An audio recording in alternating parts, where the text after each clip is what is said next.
Hey, welcome to the Popcorn Perspective. It is your host for this evening, AK, with another video. This time going over X-Men 97, the animated revival of the X-Men animated series from the 1990s on Disney Plus. I'm only going to be talking briefly on what's going on in the season, focusing mostly on episode 5. Remember it. It's going to be a mild spoiler for this season thus far, major spoiler for this episode 5. Um, and a brief mention or reference points to the original series, which is a reference or a revival on the 1990s animated show. I will be 100% honest. I am not well versed when it comes to the X Men animated series. Only have seen a handful of episodes.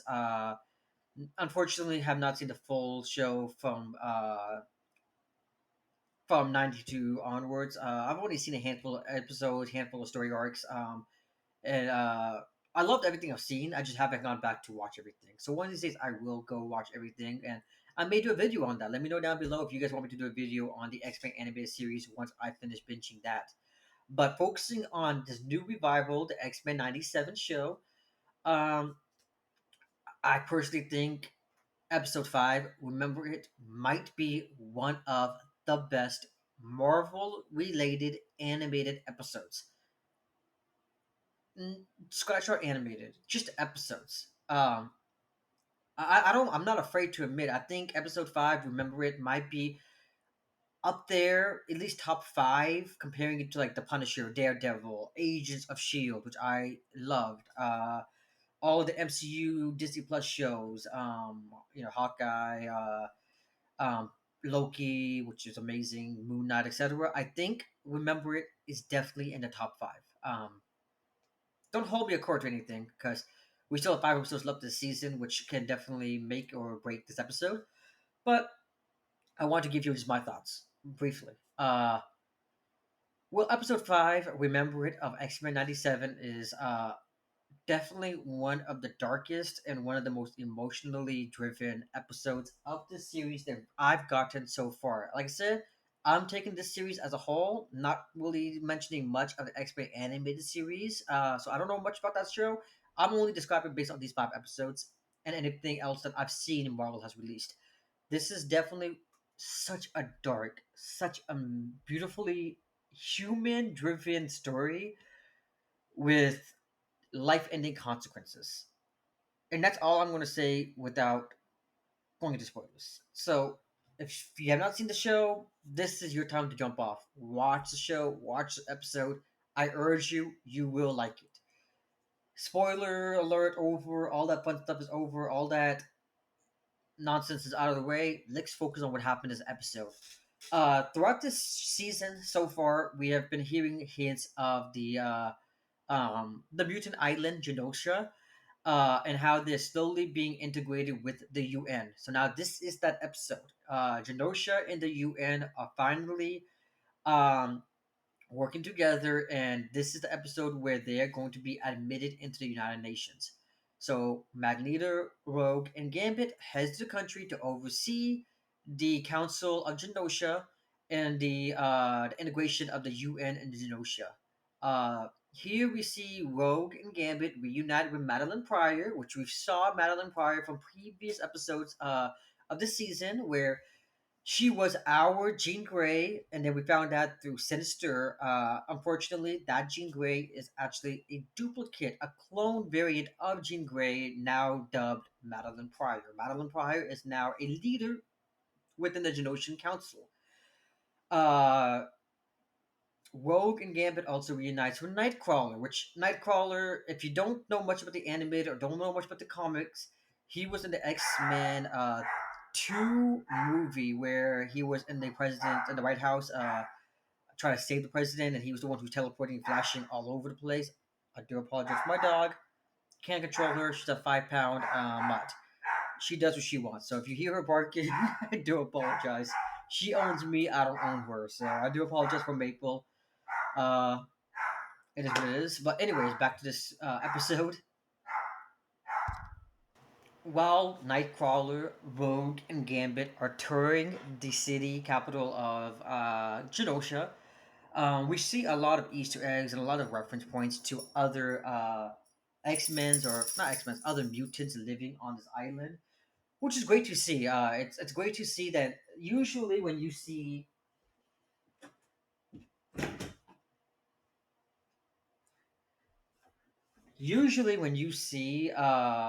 the X-Men's arriving to a location, usually with a lot of people living there, you have a lot of negative signs, a lot of protest signs. Go back home. We don't want the mutants, and just a lot of hateful comments. The X-Men's are always been an allegory for outsiders who are not wanted, unfortunately, and how they had to integrate and how they had to be a part of the society and help change society from within. So it's great to see here when the X Men arrives to Genosha, you see signs of people cheering. You see people signs, and we love the X Men's. Magneto was right, which was funny. And you see a lot of just great imagery, just showing how loving, peaceful, and happy the society of Genosha is, which is great to see. They go to a couple of vendors, they buy some food, they watch a dance in the street. There, Nightcrawler and Gambit has a nice one-on-one where Nightcrawler realizes that Gambit loves Rogue.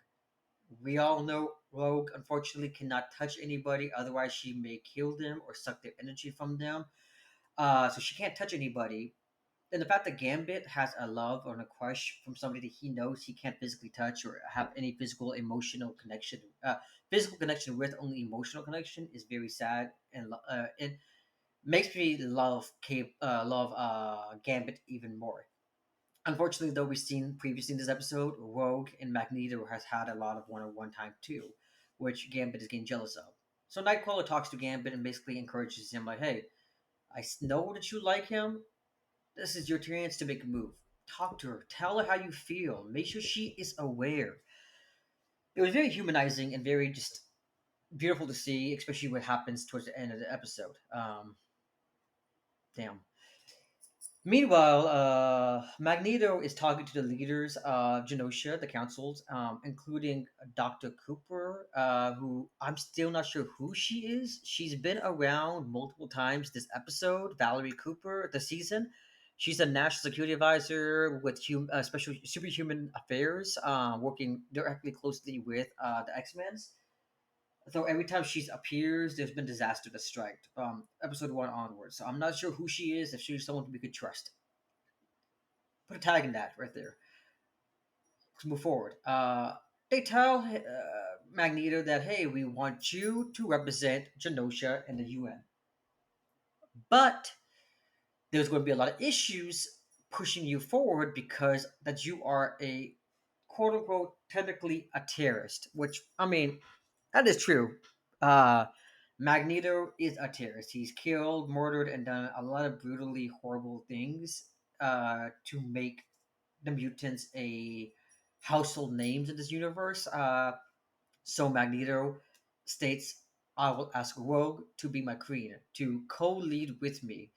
Rogue is an X-Man. She's loved, she's appreciated, she's respected. With Rogue and Magneto, an ex-terrorist who's reforming his ways, can group together and rule Genosha and have a UN seat, would, or in his eyes, should help ease the situation that the UN is having with him as the leader. Um, so he agrees to use Rogue to serve Rogue alongside him, Genosha. Um, Meanwhile, he goes up to Rogue and tells her his plan. And Rogue believes this was his plan from day one, to take over Genosha and to integrate with the UN so he can continue his nefarious ways. So she's kind of skeptical. And she decides to go to Gambit and tell Gambit her history with Magneto. Her history with Magneto is Magneto was the only person she can ever touch. Magneto can use a magnet force around his body and her body, where they can actually like touch, like have a human connection, and actually have a deep physical connection versus just emotional connection. So she and Magneto had a long term affair before she ended up going to the X Men and joining them and training under Professor X and learning who Magneto is. Here she tells Gambit that she's basically going to end up working with Magneto being his queen, which Gambit unfortunately, rightfully so, is saddened, sickened, and hurt. Um, Meanwhile, we flash slightly forward to not flash forward. I apologize. We flash towards the X mansion, where the X Men are sitting there, and we show that that there's reporters stationed outside the mansion, all want to talk to Cyclops, the previous leader of the X Men. Uh, we want to discuss the UN integration with Genosha, see what the input is, trying to humanize the X Men's. There, we show that Cyclops and his wife Jean Grey are having marital issues ever since what happened with Madeline Pryor and Doctor Sinister. They're having marital issues because, unfortunately, Cyclops lost his son. The new Jean Grey, the original Jean Grey, who now lives in the X Mansion, never had or never seen their son Nathan Summers. So she is not sure who she is and what memory she has. He does not know if she loves him for the memory she has or loves him for who he is. And she has the same feeling. She don't know if Cable loves Jean Grey for who she is or just the memories he has with her doppelganger. There we see Wolverine. Another love triangle going on here. We know that the love triangle between Rogue, Gambit, and Magneto. We also have a love triangle from Wolverine, Cyclops, and Jean. Wolverine takes the mature approach, sympathizes with Jean Grey. Jean Grey kisses him, and he backs away. This is something Wolverine has always wanted: a romantic relation with Jean Grey. Though he pushes back and says, "You're not for me, Jean. You're Cyclopses. You're meant for him. You both are perfect for each other." And he kind of soothes the relationship for the time being. Here we go back to what's going on in Genosha, and now there's a big party going on. There's a night party going on where Magneto, all the other X Men are there. Magneto, Rogue, Gambit, and all the Genoshan members. I do apologize, not X Men. The Genoshan people are there, citizens are there. Uh, and here they have Magneto and Rogue has a nice dance. They're actually touching, like I said, Magneto and Rogue can touch through his magnetic force, and Gambit is sitting there drinking, saddened. Here we show Madeline Pryor while she's witnessing the dance, witnessing the drinking, witnessing the partying, hears voices, and she goes outside for a breath air. We do know that both her and Jean Grey has the Phoenix Force. One of them do, and we do know they have that they both have the same power. They're both interconnected through the minds.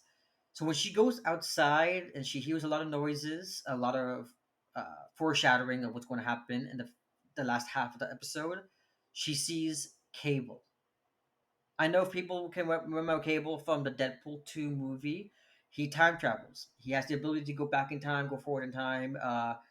And here he was sent to the future as Nathan Summers in episode 3 as a 2 month old kid, a 1 month old kid to the future.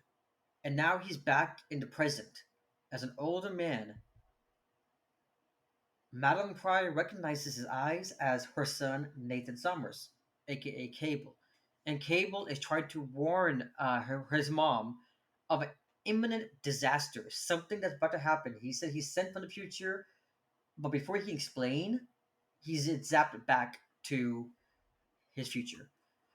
So Madeline realizes that there's something about to happen, and right before she can warn anyone, identify what the problem is, what the situation is, disaster strikes.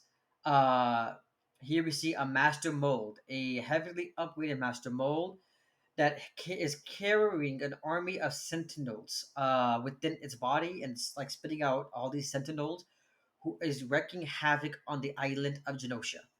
Who sent the master mold? We don't know. But the sentinels are destroying any mutants in sight. We do know Sentinels are human designed uh, creatures to destroy people with the X gene, the X Man, the mutant gene, whatever you want to call it, and they're killing citizens left and right. Here, Magneto, Gambit, and and I do apologize, Rogue have to team up and fight while they realize there's a big sentinel heading towards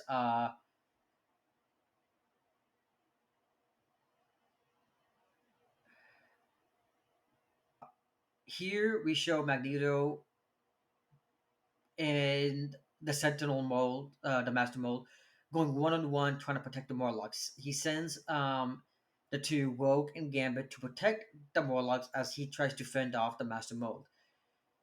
He goes pretty crazy after a statue of Professor X, Xavier, falls on a bunch of citizens, and he goes insane, berserk. Magneto wreaks havoc. He takes a train, wraps the Master Mold with the train full of metal, trying to kill it. The Master Mold knocks him back, and he basically goes to help out Rogue and Gambit protecting the Morlocks.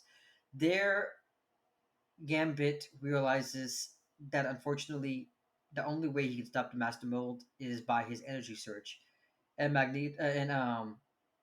while Magneto is defending the Morlocks, the Master Mold somehow makes them vanish. We don't know what happens to the Magnetos or the Morlocks. They just are vanished and gone as Gambit makes the final sacrifice for his queen, Rogue, and he attacks the Master Mold using his power surge. The Master Mold stabs him.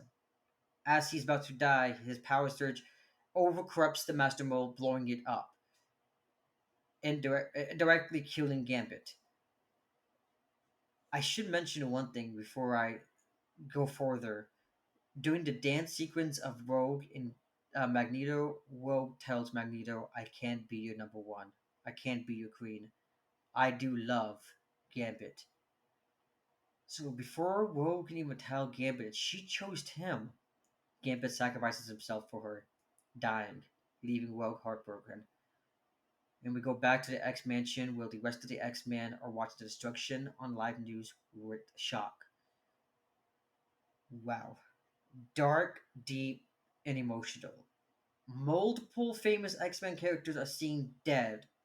Characters, mutants, good or bad, all living peacefully on the planet, on the island continent of Genosha. Thousands and thousands just scattered, dead, ripped from a comic book page. This is stuff you see in a comic book, not stuff you see in movies and TV shows. You don't see mass casualties of people that you vaguely know, you've heard reference of, and you just don't know where are we going from here. As Gambit makes the ultimate sacrifice, the Master Mold is destroyed, Rogue is left sitting there, and it makes you wonder. This was supposed to be a happy moment. Genosha joining the UN. Who sent the Master Mold? Why is the Master Mold there? Where did Magneto and the Morlocks vanish to? Um, One thing I'm gonna have to say is Beau DeMayo, the showrunner of the show, who was recently fired from Disney. I'm not gonna get into speculation on why he got fired. I'll let the speculators do that. But he did seemingly confirm on Twitter that Madeline Pryor is also dead. Jean Grey's duplicate, the clone. Um, which is interesting because she was a leader of the Genoshas, and she was planning to be a pretty big character. Obviously, Dr. Cooper, the only human here, seems to be alive. They really didn't show her dying. So I don't know who she is. Is Magneto? Was this his ultimate plan? Kill Gambit, kill the X-Men so he could wage wars against the humans again? Is the UN Genosha integration going to still happen? A lot is up in the air, and according to all the directors, writers, and producers, people who worked on the show, they said the last three episodes, 8, 9, and 10 of this season, is even better than episode 5, and that they're just getting started. So, I gotta see it to believe it. Watch the show. You will like the show. This show is immersed. It's easy to watch. It's easy TV, 20 something minutes long, but each episode is a mind boggling epic. And we know Cable came from future to warn his mom about the disaster. So there's some future play going on here. Magneto just disappeared randomly. Dr. Cooper has been at every single big explosion or big disaster that's happened this season so far. Where do we go off from here? Gambit is dead. Rogue is left stranded on the island with a bunch of mutants who are going to have to pick up their lives and figure out a way to move forward from here. And who all is dead and who all is alive is yet to be seen. 10 out of 10. No, no, no question. Like, no issue with this episode. Besides the fact, I wish it was an hour long. Definitely looking forward to tomorrow's episode. If you think you know what's going on, if you think you know who the ultimate bad guy of the series is, the season is, let me know below. Disney, this is what we want. If this is how you're going to do the X Men, sign me the fuck up. This is brilliant, and I cannot wait to see what Disney has in store for the X Men in the future. This is AK signing off. Please like, comment, subscribe. Leave me whatever theories you have. I love reading theory crafting. I love knowing other people's ideas of what's going on in the show. Was this episode as good as it was for me? Did you guys have any complaints, any issues with this episode? Leave it down below. Love you all. Peace. Hey, it's AK again. I know we ended the video. Just have one last thing. I totally forgot to mention. I don't know how it slipped my mind, but that was the Watcher. The Watcher from uh What If and from I Am Groot season two. The guy who's been kind of stringing us along throughout the multiverse adventures. Yeah, that was 100% him. Right before Cable makes an appearance, and right before the dance sequence of Magneto and Rogue, we see a brief glimpse of the Watcher, and we all know through the shows of What If season one and season two, whenever the Watcher makes an appearance, something usually happens. It was a foreshadowing to the massacre that happens later in the episode, but it also implies that everything that happened in the show is canon to the Marvel Extended Universe. So very exciting. I want to see how, if they do integrate the X Men animated characters to uh, the MCU timeline. I want to know how they're going to do that because they are animated. Are they going to recast them to live action but have all the animated past and history? Kind of like what they do in Star Wars, or how exactly is that going to work? Very curious, very excited to see what happens. But like I said earlier, like, subscribe, comment below. Thank you guys.